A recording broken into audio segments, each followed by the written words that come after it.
Good morning, good afternoon, and good evening, depending on where you are, and welcome to Chattering with Nicholas Vince. And this week I am chattering with Phillip Escott and Craig Newman. Would you like to introduce yourself, gentlemen? I'm Phillip Escott. I'm Craig Newman. Good, we got that after the final. Okay, well, I'm going to come back to you guys, as I mentioned, in just a couple of moments. Just wanted to give a big shout out and congratulations to Mark Logan, the director of Rats, because Rats is another short film in which I starred last year. I still haven't seen it yet, and I won't be able to make the premiere because it's going to be happening whilst we're at FrightFest. It's premiering at Starburst, but I'm hoping to be there in September when it's September the 30th.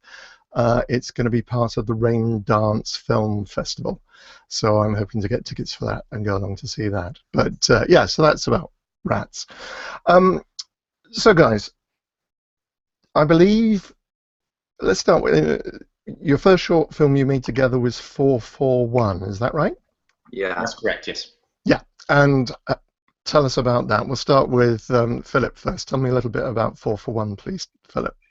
Yeah, well, it started really as a, how to say it, a stoner dream. Like, we would have weekends where we would just watch a lot of films, indulge in a lot of substances, and then decide that we want to make a film. And so we did. And logically, the easiest place to start is a horror film because that's what we love, that's what we know, and that's what we went with. And the genesis was, what if someone broke into the flat and killed us? And it all started from there. And is that available online? It was. I don't think it is anymore. Right. Going back 4 or 5 years. 4 or 5 years ago. Cool. Yeah. And what did you shoot that on?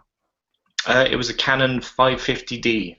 Right. Which was a big deal to us. That was like a big camera, man. I was like, wow, look at this.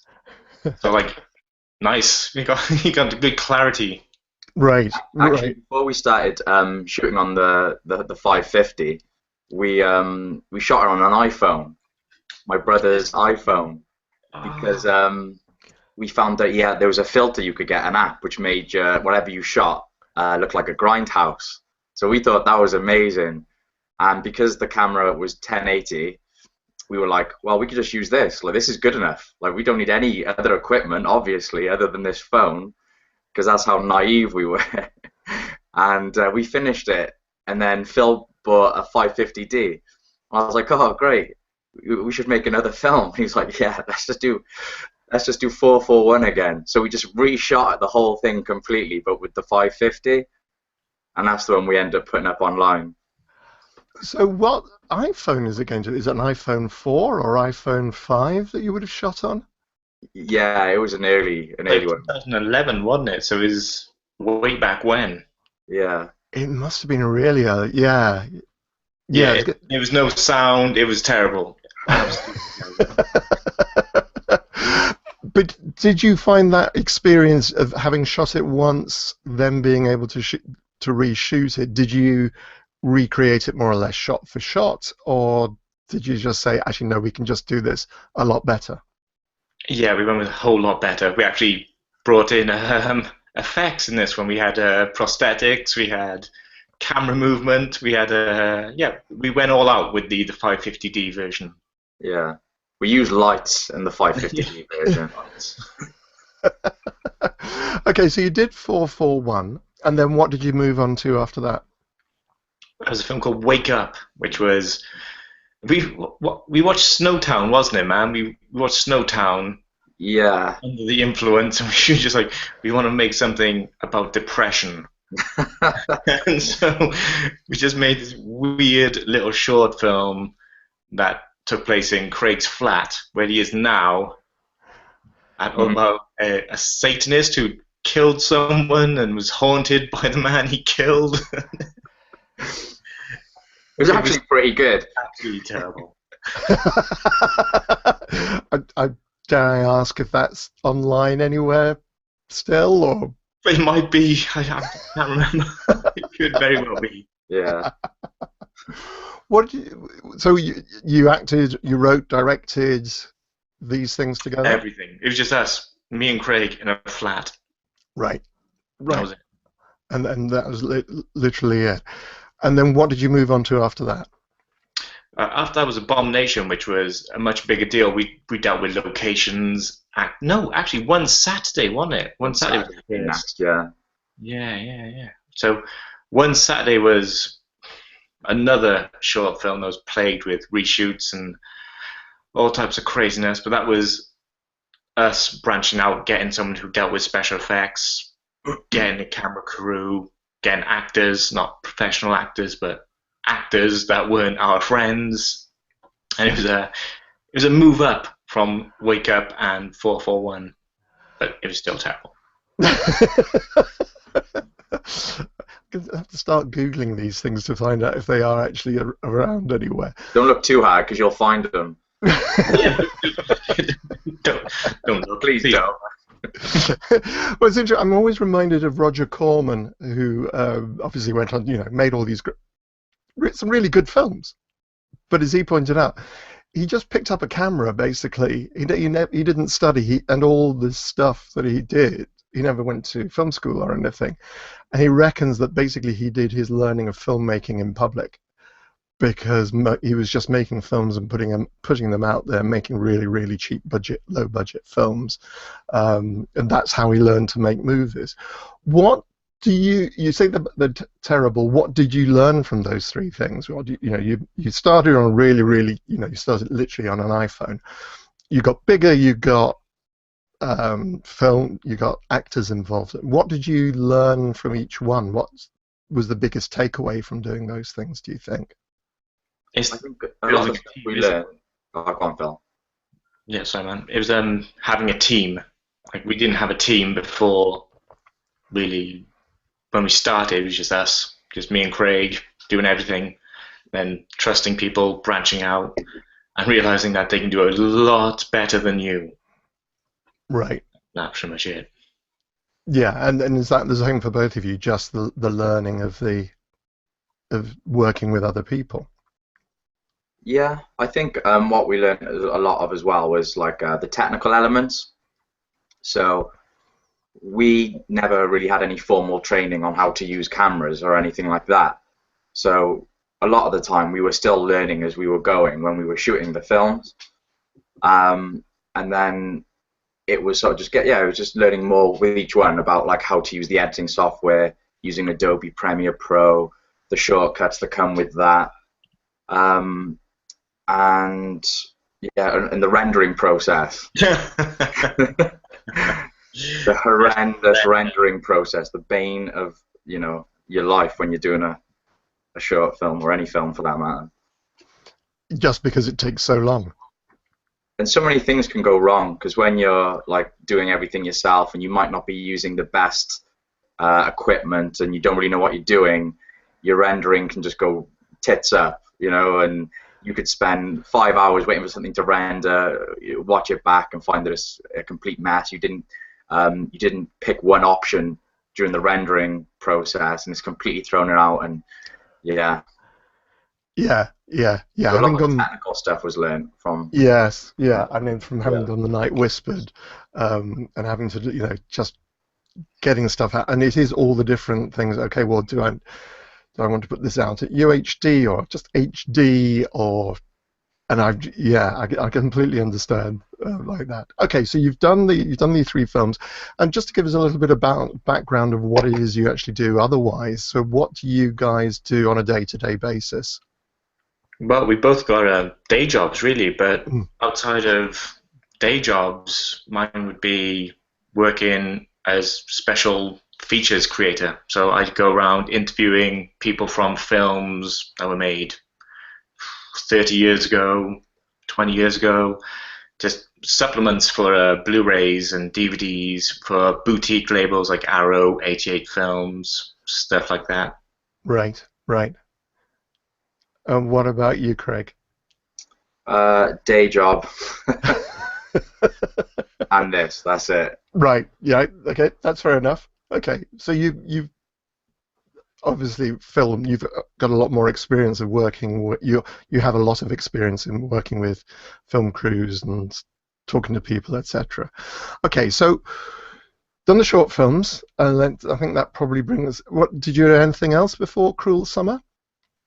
I worked as a camera op on a few features, which is where I got the audacity to think that I understood how a film set worked.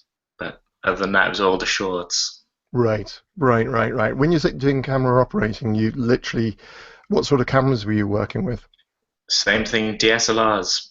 Right.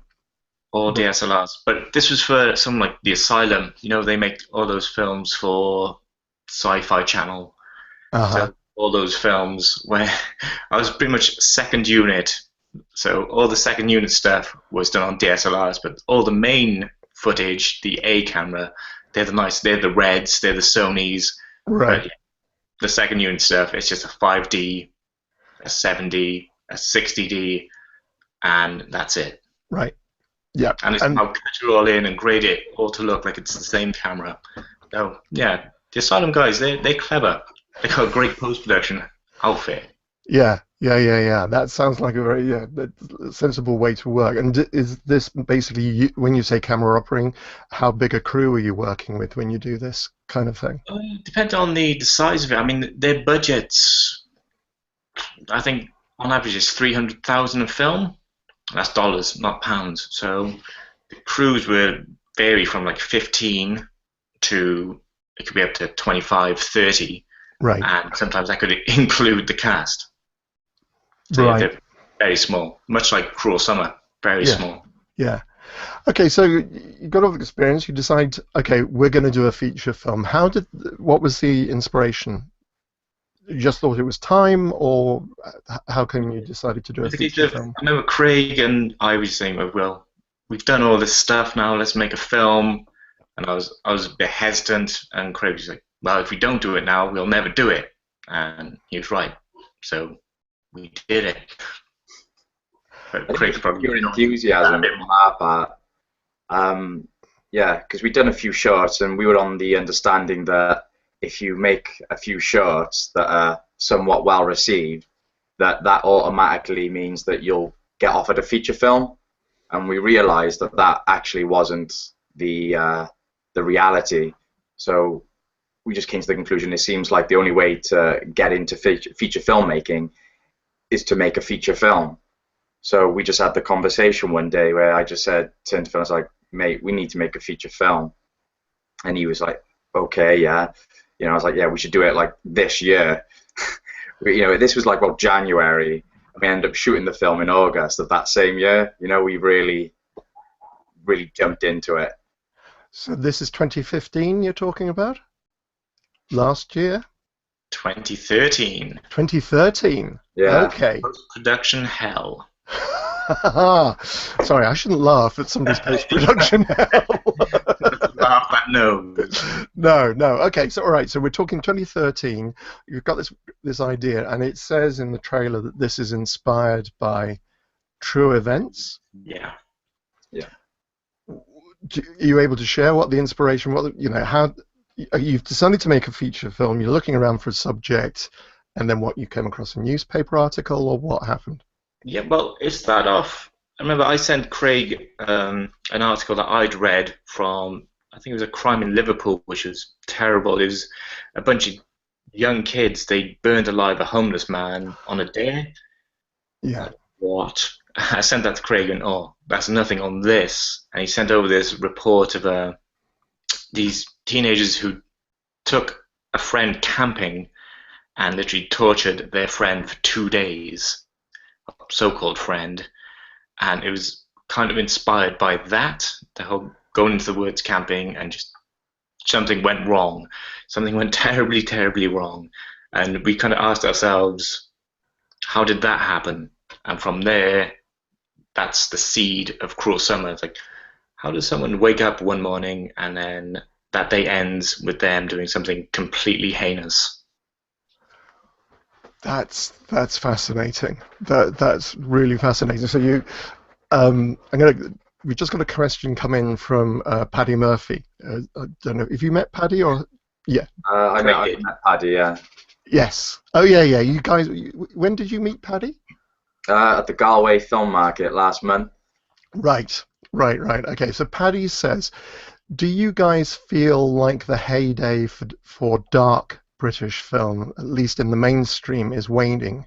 Do films like Dead Man's Shoes can still be made by studios, or is it a world for the taking by indie production companies? And sorry for the long-winded question, but he says, so what do you have? Do you have an idea of what it's like in British filmmaking?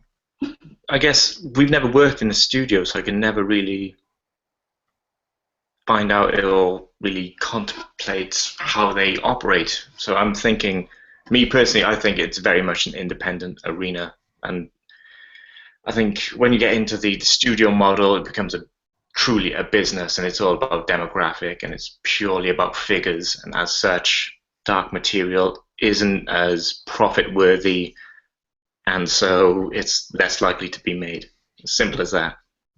So there's different tides. So, for example, there was a time, well, at the moment, it seems like, you know, a lot of the found footage stuff is popular. A lot of the zombie sort of related material is very popular. So that's what they go with. It just takes, I guess, a film or a couple of films to come along in that sort of dark, gritty British sort of sense. And if it becomes successful, then they make that. They make more of them. So I think it's just the right film needs to come along to really say, look, this genre can make money, and then perhaps there'll be more interest. It's interesting. I mean, I think we may have mentioned before. It's exactly the same way that book publishing works. It's why, you know, after the publication of 50 Shades of Grey, suddenly you had little standees with lots of books that looked very similar, different authors, but all the book covers look very similar because everyone's trying to jump onto the bandwagon. Okay, and we just had another question come in, which I'll come back to in just a few moments, Johnny. We're talking about the very dark inspiration for Cruel Summer, and this is an interesting question that's come in from Johnny. What do you think local communities could be doing in terms of doing more to tackle the issue of bullying? Do you think this is something that appears to be raised by your film? It's hard to, like, I don't know, you know, it's not something that I could really comment on because I don't have a lot of experience in how you would even go about tackling bullying. It's just something that we know is just wrong and, you know, shouldn't happen. But our film just wanted to show the sort of the brutal reality of it. So it's raising awareness of the horrendous acts that can be inflicted on people, but without actually saying, you know, you should do this or this should happen or that should happen, because then you're talking politics, and that's, you know, I don't know. I don't know if you've got an opinion on that, Phil, or what are your thoughts? Well, when it comes to bullying, man, it's such a tricky subject. It's so hard because everyone, in a sense, has been bullied, I'm sure. But at the same time, I'm pretty sure everyone has been a bully in their life as well. I mean, you may not think of yourself as a bully, but I'm pretty sure, for the most part, you may have had a slight dig at someone, which in itself is bullying. So it's something that's so ingrained in culture at this point in time that I can't see it ever going away. So I think it's kind of a sense of learning to cope with bullying, if you will, trying to, I don't understand why it happens and adjust your mindset to work along with that. So yeah, there's no easy answer for it. Short, no way. I think the Buddhist view of this is, in Buddhism we talk about the 10 worlds, and one of the worlds, there's hell at the bottom, there's Buddhahood at the top.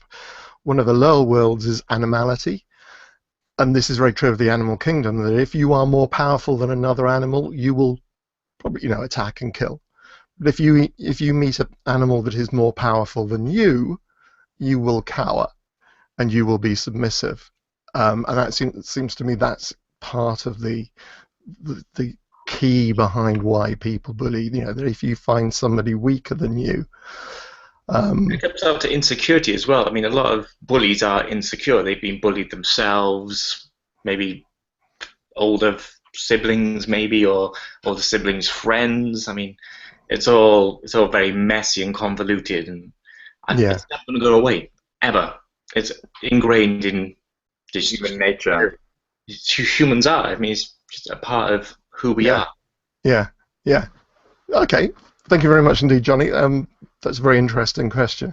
Okay, so you've got the dark idea. How did you tackle the actual script writing process? Yeah, well, we came up with an outline. I knocked out a first draft, sent it over to Craig. Craig went through it, and as you would say, I like this, don't like this, don't like this. And then we came up with solutions to what didn't work, and I went away, wrote again, came back, and literally repeat over and over. What software did you use for writing a script? Final Draft. And so you both had Final Draft, and what, did you just swap files, or? Yeah. No, we kind of just got together, wasn't it? We like literally on the laptop, going through it. Just, we use the same laptop, yeah. Yeah. But we wrote a few drafts, but you know, we probably could have worked, because like I said, we went into it quite quickly. We probably could have worked on it a bit longer, but luckily we had a 2-day rehearsal period prior to shooting. And during that 2-day period, there was a chance for me to sort of go through the script with the actors, obviously run lines, and just sort of do a read through and rehearse some of the more major scenes and some of the issues that were in the script, things that maybe didn't work or any plot holes were addressed then. So it was sort of like 2 days to just really quickly do a bit of rewriting, and I'll also do a bit of rewriting while shooting as well. So. And this is your first feature film, and this is one of the questions I wanted to ask. This kind of brings us on to the topic that both of you are credited as both writers and directors. So perhaps you can talk us through how two people directed the movie, as I mentioned before. The most obvious example of this is the Soska sisters, but how did you split up the responsibility? Yeah, well, go on, Craig. Go me.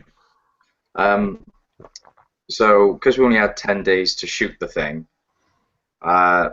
we thought the most economical way of doing it would be if Phil works on the visual element of it.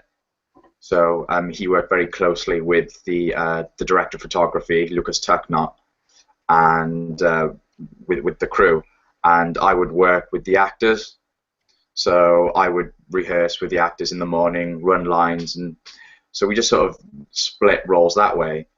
It meant that he could set up, while he was setting up shots and doing all the setups and getting all of that together, I could be over here rehearsing with the actors. So when it was time to shoot, it just came together very quickly. Did you use a first assistant director? We did, yeah. Ian Smith. Right, and he basically worked with the two of you. Well, he worked with me essentially, but yeah, Ian was stressed. The poor guy has. Yeah, there's so many location changes during the film, which all came to our naivety again, and the poor guy, he deserves some sort of award for actually helping us bring this film in on time. So it was a case of me working. I was the crew guy, and Craig was the actor's man. And so he would there be character motivation, this, that, the third. I'll be essentially designing shots, making sure that when they were how to block them out. So okay, you stand here, you do this, bang, bang, bang. So they had their motivation from Craig, placement from me. So it seems a bit backwards when you talk it through, but at the time it worked so well. Yeah, no, it makes perfect sense, because a lot of, I know from my experience, basically a lot of filming is waiting around. for things to happen a lot of the time is waiting for cameras to be put in the right position, waiting for the lighting to be put in the right position where you need your director. So being able to have somebody to go away and just run lines with people and work with the actors doing that. So so you said you only had 10 days to film this, and was this Monday to Friday one week and then Monday to Friday the following week? 3 days non-stop. Yeah, straight through. Right. Okay. And what was the reason for the limit? Was that just basically what your budget would allow you to hire actors and crew for, or? And the day jobs. And the day jobs. Right. So we had to take holidays. Right. And I had read somewhere that Ben Wheatley had shot Down Terrace in 10 days. Uh-huh. And that's a great film. So I was like, well, if you can obviously make a film in 10 days because Ben Wheatley did it. So we were just like, yeah, so we'll just book 10 days off work, so. Okay, so now you said that you had, and this is a question I was interested in because looking at the trailer, you obviously had a lot of location. You said a lot of locations changed suddenly, which was putting the pressure on Ian. What was happening there? Yeah, it wasn't so much like we just moving from one area of a house to the next floor. It was we were moving from one area, Cardiff, to another area of Wales. So it wasn't just like, so we're moving from the city centre of Cardiff to another borough. It was we're moving from Cardiff to Merthyr Tydfil. From Merthyr Tydfil, we're moving to Caerphilly, and so yeah, no one factored in any sort of travelling time or anything like that, and it was just complete amateur hour.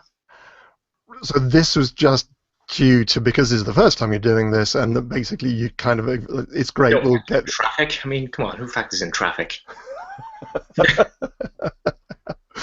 Right. Okay. So this is probably one of the lessons that you learned about this, is just factoring in traffic and so on. And what sort of locations were you using? Because locations can be difficult if they're public locations, and I know from having just done it when we were doing The Night Whispered, it's filmed in a country park near us.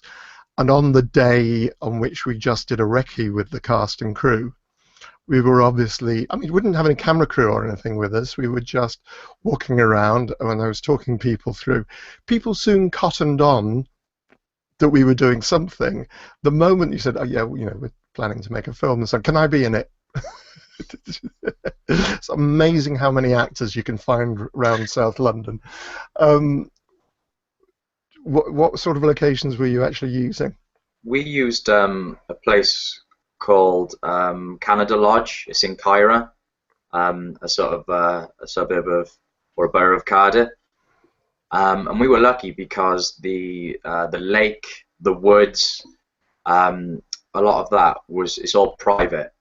So the public couldn't sort of walk into shots. We didn't, where you see the character, the protagonist in the woods and by the lake, that's all completely private. So we had free reign of that place. Right. Plus the lodge itself would allow us to set up camp there. So there was a place to eat and drink. But with the public places we went to, yeah, I don't think we really had many problems, to be honest. We offered drugs on the first day when we were in Ely. Oh yeah. First couple of hours. Sorry, what was that? I pulled over and asked if he wanted drugs. Nice. First he asked what we were filming.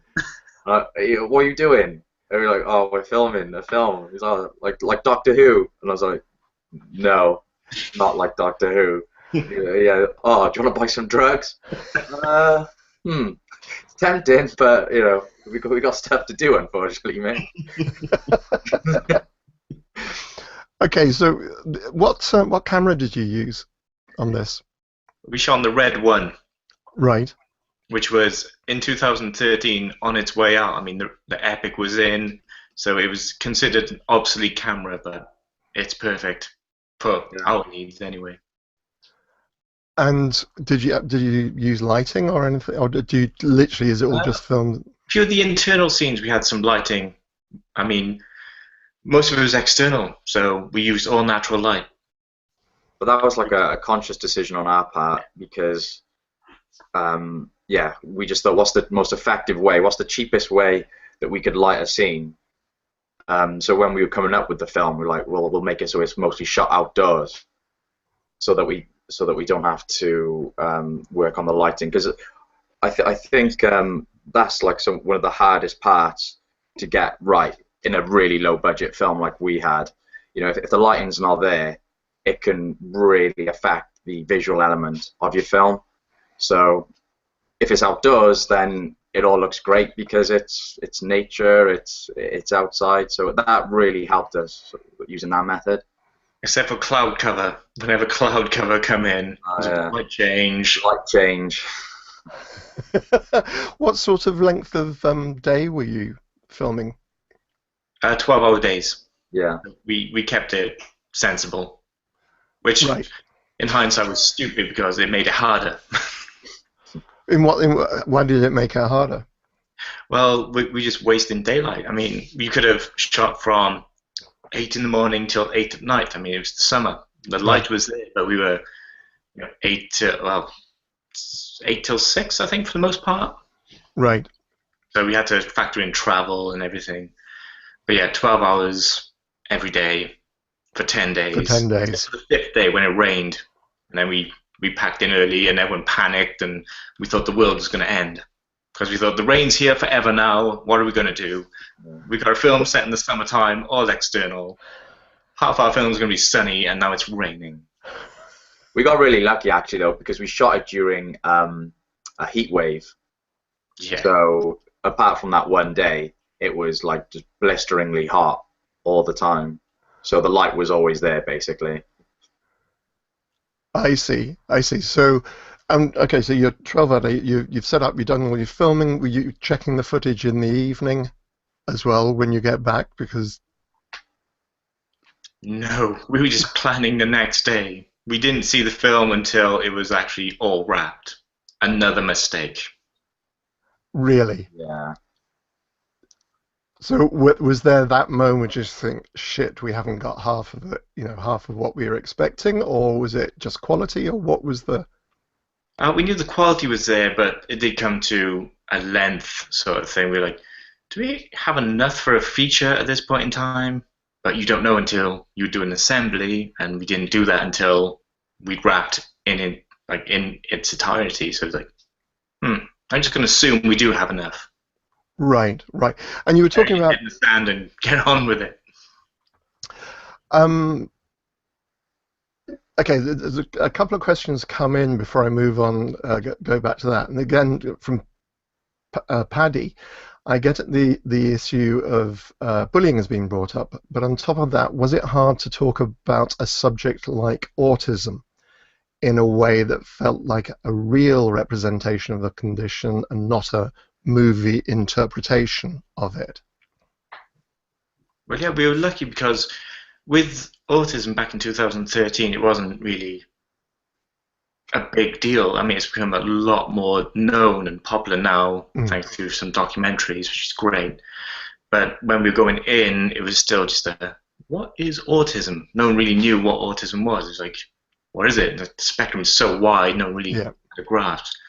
But luckily, the Richard, who plays Danny, he'd previously played an autistic character in a short film that we'd seen, and we'd seen that he was very realistic. He wasn't over the top. He wasn't hammy. He was real. It felt real. Right. Because he did so much research in that role that we kind of exploited that in the fact. It's like, so he's already done the research. He's perfect. I mean, get him in. He's not done a film before. Get this guy in. He's perfect.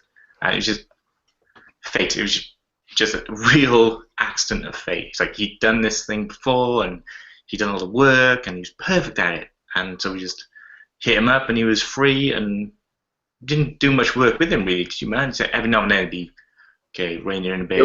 It was really important for me that his performance be really realistic.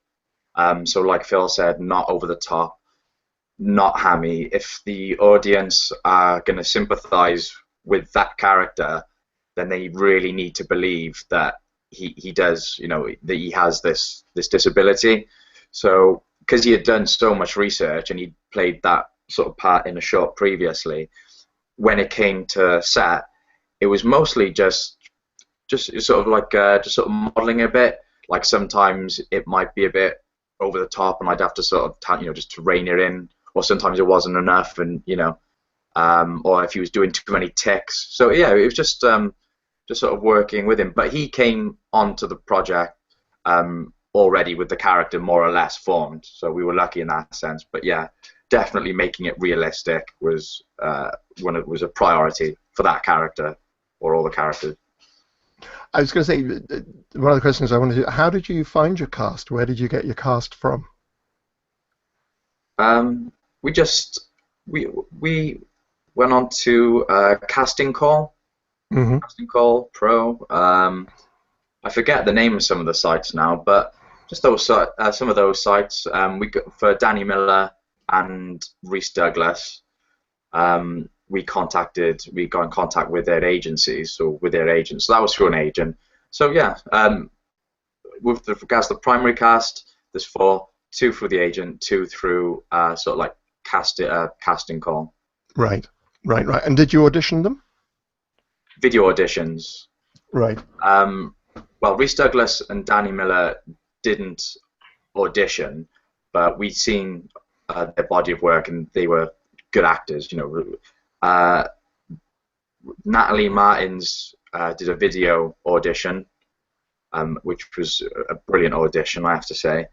And with regards to Richard, he got in touch with us, but when we saw his short, the one that he'd acted in, we kind of said, well, you don't need to do an audition, because that your short was the audition, and it was great. So yeah, not much of an audition process. Right. Okay. No money for an audition. There's no money for a big casting session or casting director. There was just us. You self-financed it, did you? Yeah. So there no Kickstarter, no crowdfunding.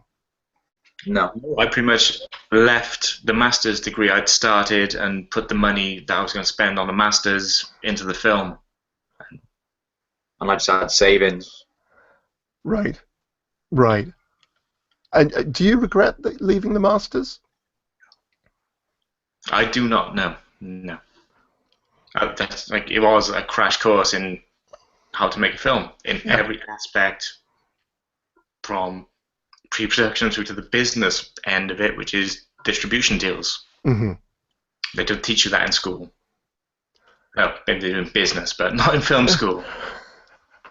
I mean, I've never sort of studied film, in higher education, but what I do know is that the 10 days shooting on that film, and then all of the other work that's gone into it since then, I've learned a lot about the sort of film industry and how to make films without ever not even sitting in a classroom.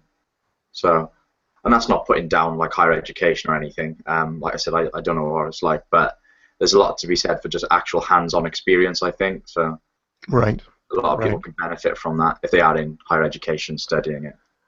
Yeah, I think I think everything. I think talking to other filmmakers as well, it's just a question of getting out and doing it. And because the technology is from just doing it with your phone, if you just want to get a script together and get some mates together, you can make a movie. Exactly. It doesn't matter. So you learn through that experience. Okay, we've got a couple of questions come in. First one is from Kim Lehman.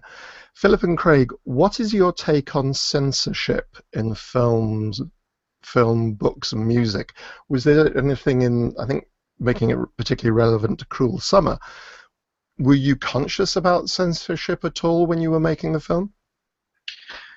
No, it never really crossed our mind, because I don't think the BBFC, in the 80s heyday when it was very moralistic and out of control, we're so far from that now. And there was no sexual violence, which is the only thing that the BBFC have an issue with now, really, is sexual violence. So, no, we didn't think this is ever going to get censored at all. Can I use profanity? Of course you can. Yeah. we were in the script. The word cunt was bandied around a bit more than is in the film, and we're like, if we say this too many times, we're going to be an 18. So maybe if we rein in the word cunt, we can get a 15 and open it up to the perfect demographic, which is teenagers. So that's the only time I guess we were cautious of censorship, was with the profanity. Yeah, self-censorship. Yeah. And as you say, that was really just to make sure that the finished film can reach the widest possible audience. Yeah. Well, the ideal demographic, really, isn't it? I mean, it's aimed at teenagers who are between 16 and 18. So if you make a film that's 18, you've already ruled out the people it's aimed at. Right. Okay, cool. This one comes in from Mark Logan, who I mentioned at the top of the show. Hi, Mark. Okay, and he apologises for his long-winded question as well, so I'm going to try and praise it a little bit. He's really looking forward to seeing the film. Question is, when you were making the film, did you think of it as something that would appeal specifically to a genre audience? I'm guessing in this case we're talking about a horror genre audience, or more as a straight dramatic piece? And to that end, did your perceived idea of the audience for the piece in any way affect the style of the film? i.e., did you write in jump scares into the script, or spend time tailoring the finished film to build tension in more of a horror film style? So you just talked about the use of the word cunt, etc., to make it sure it's aimed. But were you conscious of this is a horror film, or this is a particular genre film? What were you? When we started writing it, we kind of were thinking of it more, almost like more of an art house film. We were very inspired by like some sort of like really gritty, dark art house sort of stuff. But so art house stuff does cross over into horror, like The Great Ecstasy of Robert Carmichael, which is horrific. Was an influence, The Great Ecstasy of Robert Carmichael. As well as things like your sort of Dead Man's Shoes, Eden Lake, and just other stuff that sort of filtered in there from sort of Korea, like some Korean films that we loved. So we kind of set out to make a really we kind of ended up making the film I guess we wanted to make, which is that we wanted to make a gritty sort of British drama. But I think when we went back and looked at it and went through it, we realized that the violence and how realistic it all was allowed the film to sort of tip into the sort of horror genre, or it was very well received by the horror community. So it's got the dark nature. Made horror. Yeah, I mean, horror fans get dark cinema, which is brilliant, because we're both horror fans and we love horror, and it is horrific what happens in the film, and as such you could say it's a drama. Sure, it is very dramatic, but at the same time it's greatly uncomfortable throughout the entire film, which outside of the horror audience it might be a bit too much for regular cinema goers. I mean, horror fans are hardened, they like this stuff, they're used to it, and it's what they look for in a film. They want to be tested, they want to be, challenged. Whereas cinema goers, for the general populace, not so much. So it just seemed like a good fit for the horror crowd. Right. Paddy has just chipped in. We had a similar experience with the very same word cunt on his feature film The Three Don'ts. In Ireland and presumably in the UK, it's used contextually and can either be a term of endearment or a horrendous insult.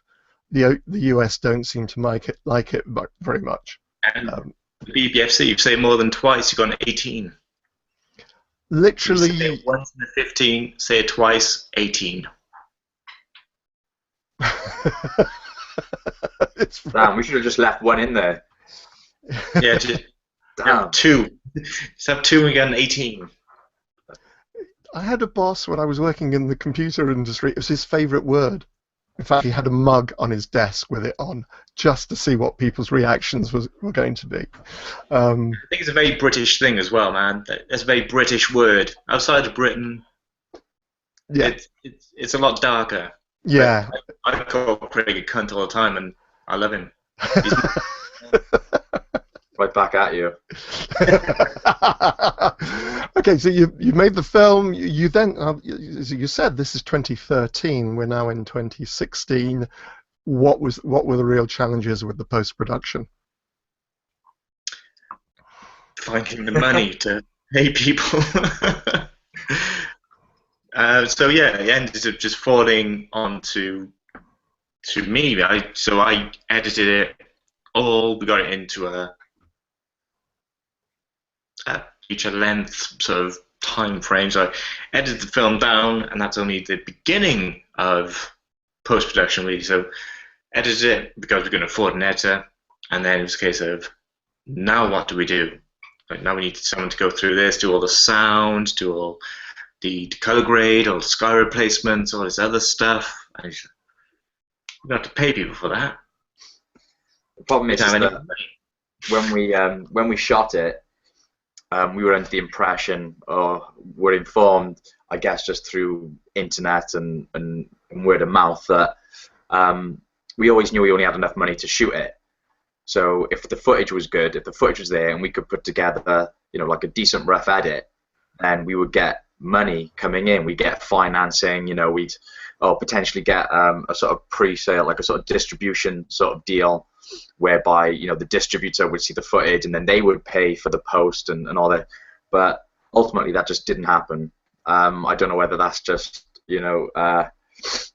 whether that's just a myth that happens, or maybe it does. I don't know, but everybody who saw the footage said, yeah, it looks great, but we're not going to give you any money to do anything. So we were in a position whereby we had a film which Phil had edited together, but then no sound, no color grade. Like you said, there's a few sort of minor effects like sky changes.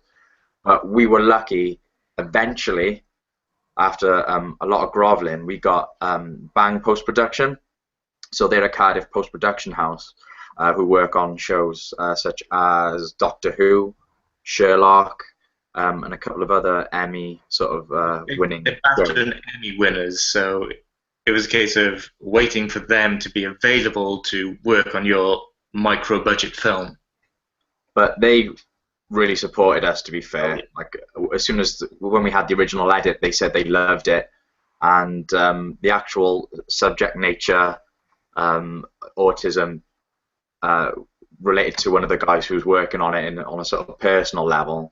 So he really wanted to work on it and help us out, but it was just a case of just waiting for it to fit into their schedule.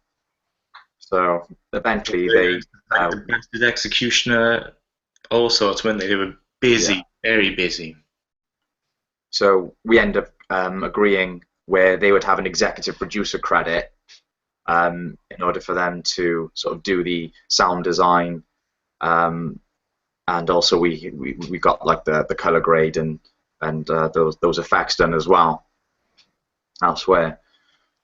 Yeah, so Chris Pro of Dogs of a Noon, he did Panic Button, The Lighthouse, Darkest Day, Devil's Bridge. Himself is a great Welsh filmmaker. He came on board, helped us out, and we owe those guys pretty much everything. Yeah, David Lloyd, Chris Crow, all the guys at Bang. It was just basically a case of everybody just knowing that we had, knowing that we had a good film and wanting to just support us. So without those people sort of putting in their hard work and effort, for no money up front, and just doing it purely for a credit, for credits in the end, is what has effectively allowed us to get this far. So lesson number one: always make sure you have enough money for post. Don't just expect people to give you money because your film looks good. Where is the film up to now? You've got your premiere at FrightFest, as we said at the top of the show. Which day is it showing at FrightFest? Saturday. On the Saturday? Yeah.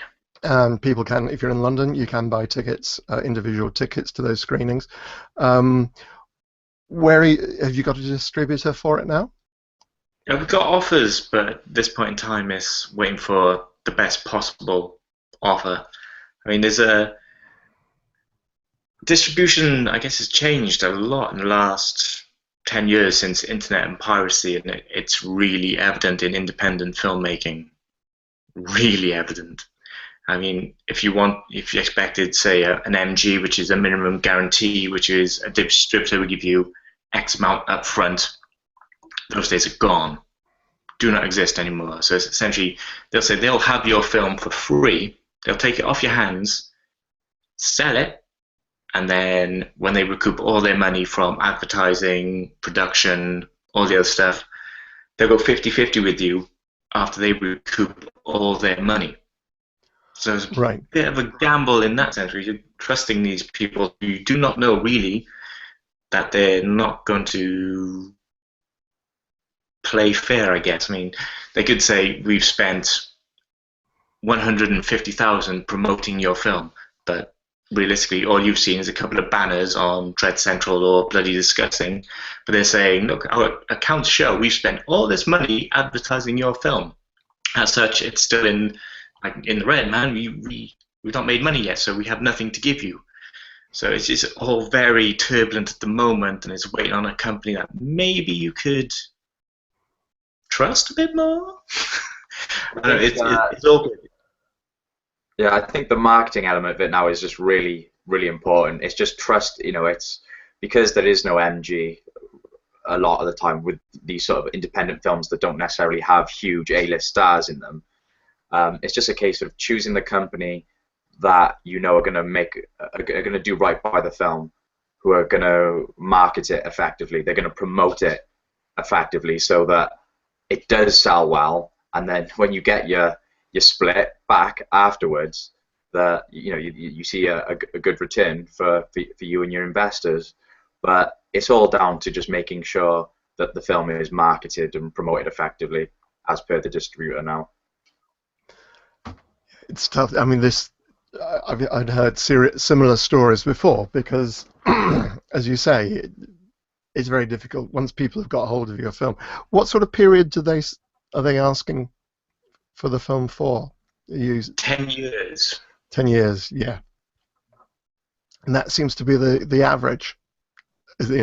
All the contracts are the same. I'm convinced they just have the same template, and all they do is change the letter heading to their company name, and that's it. Everything is the same. We've gone to about 8 companies at this point in time, and they're all the same. So again, it comes back to, so if they're all offering the same deal, it comes back to, well, there's no incentive to say choose this company over this company if, for example, there's no MG. They're all offering the same deal. They're all saying, we'll give you a 50-50 split once we recoup our costs. So, yeah, it just comes down to, okay, well, you're all going to do the exact same thing, apparently, but who's going to do it the best? So we're just waiting to feel the confidence from the company. Right.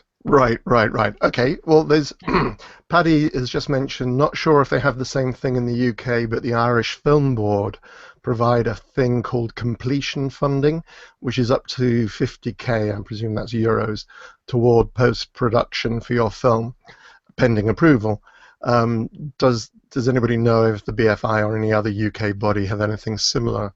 I'm not sure. Well, the BFI said they had completion funding, didn't they? But what was it? Did they have? I think they might have. I think when we were doing it at that time, they stopped doing completion funding, or there was something.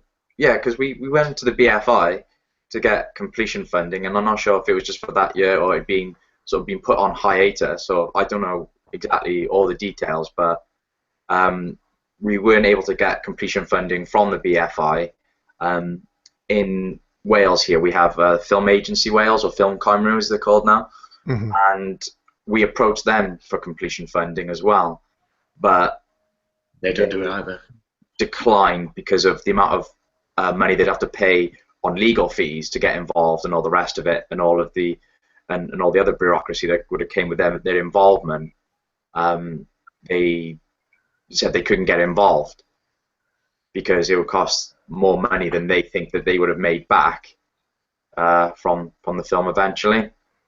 So this is what I mean. We were sort of left in this sort of black hole of like post-production, and yeah, we could have done a Kickstarter, but if we'd done a Kickstarter, I don't think we would even have close to the amount that we needed to get the film finished.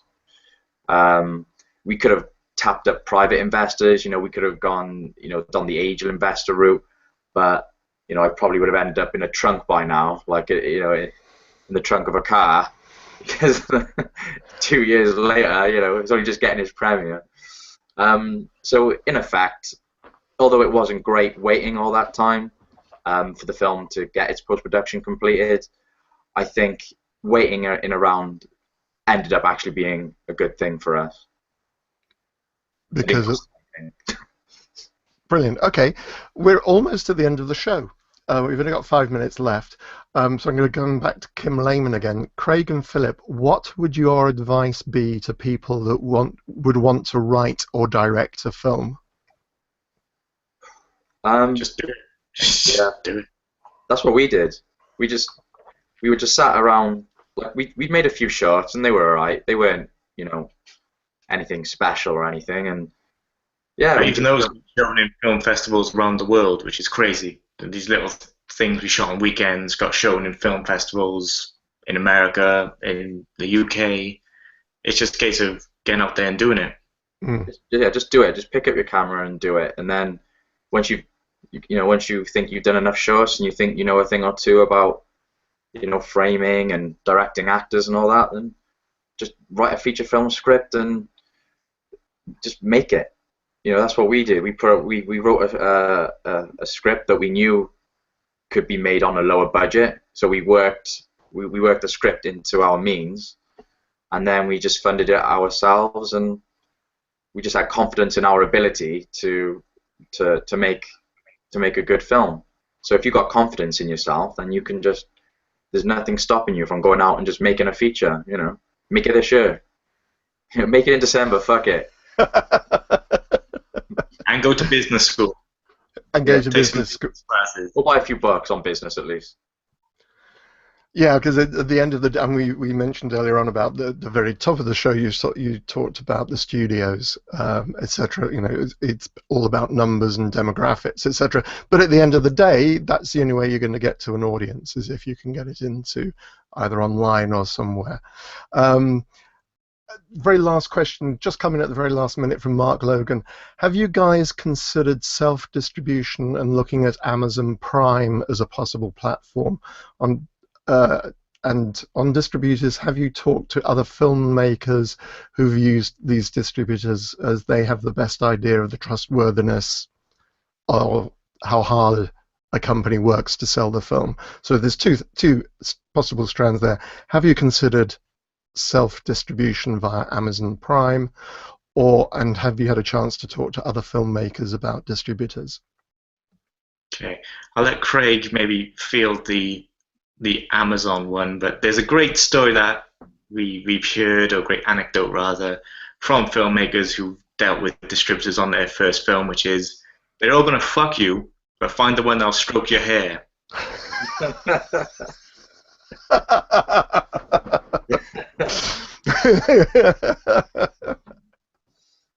that seems fair enough. That sums it up perfectly. I've got nothing to add to that, I gotta say. No, yeah, we've considered it. Like, we looked into it, but it's unknown territory for us. You know, it's just two guys at the end of the day. Mm-hmm. We've done a lot with this film. You know, we funded it ourselves, wrote, directed it, editing. I was a bloody stuntman at one point during the shooting of the film. You know, and at some point, you know, you've got to say to yourself, right, I need to let someone else do something.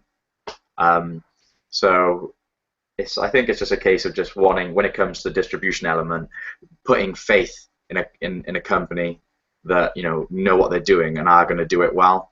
I've got no problem using distributors, just so long as they market it and promote it effectively. Right, right. Somebody's got a dog. I was just okay. Paddy just says he's going to catch up with you two at Fright Fest and have a cup of coffee, etc. Gentlemen, that has been absolutely fascinating. That has been really, really informative and very, very helpful. We've now officially come to the end of the show. What are you working on now? What's the next thing that you're working on? Well, there's two really, isn't there, man? There's the dream project, and then the realistic project, which is Passion, which is the dream project, which is a period crime thriller, and then there's Rehab, which is a lower budgeted, it's more horror, I guess, but a horror thriller. So it's just a case of which one gets development money first. But Craig might be able to chip in a bit more. Yeah, so we're looking into investment for the project. So we're currently sort of just working hard on the scripts at the moment. But yeah, we're sort of dipping our toes in the investment waters at the moment. And yeah, it's just a case of just making sure the script and the story's there, and then hopefully the rest will follow. Right.